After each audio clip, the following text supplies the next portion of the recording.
Lo si Daddy!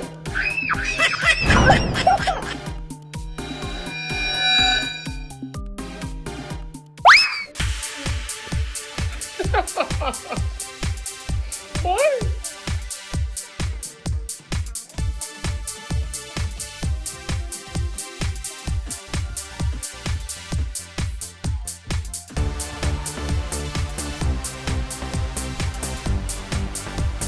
Saan naman yun? Lo si Daddy!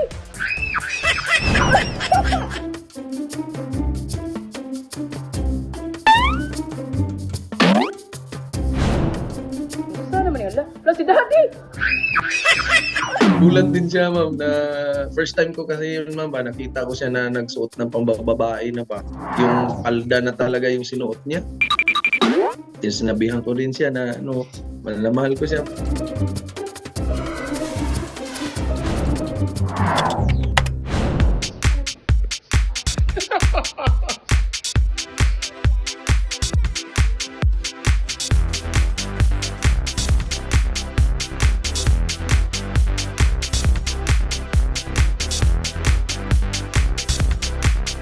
Saan naman yun? Lo si Daddy!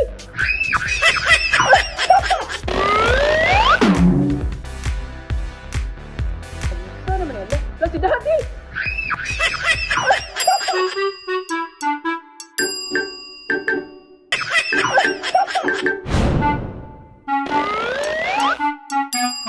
Hindi, yung nangyari doon, ayaw niya kasi yung makita ko siya na gano'n.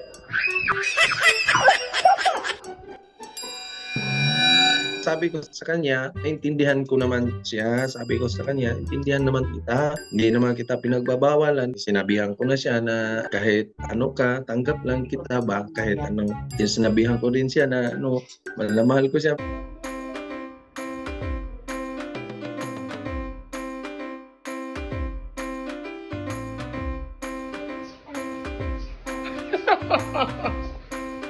Sa realidad ngayon, sa mga tao ngayon, pag ganyan, ma'am, binabastos nila, ang daming maghuhusga. Hindi kasi lahat ng mga tao, ma'am, pareho sa akin, naintindihan ko yung anak ko ba, kasi yung iba nga, yung mga kaibigan ko, sabihin na, ay, wag mo nang anuin yan, wag mo pabayaan yan, dapat maging mong lalaki yan. Sabi ko, hindi, tanggap ko naman yan kasi yan yung gusto niya.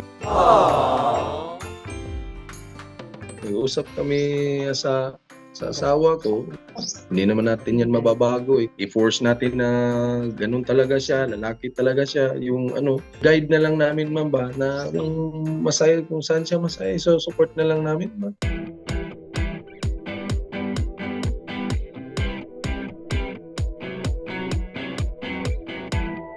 Saan naman yun? Lo si Daddy!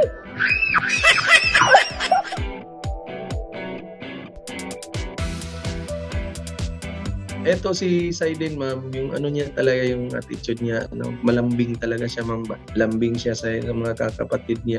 Tapos din sa amin, kahit malaki na siya, ganito na, 8 years old na, parang para matulog. Kung wala kami, hindi rin matulog, ma'am, ba.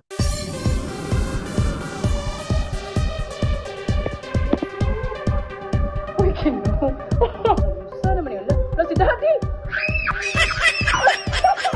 Sabi ko sa kanya, daddies always love you.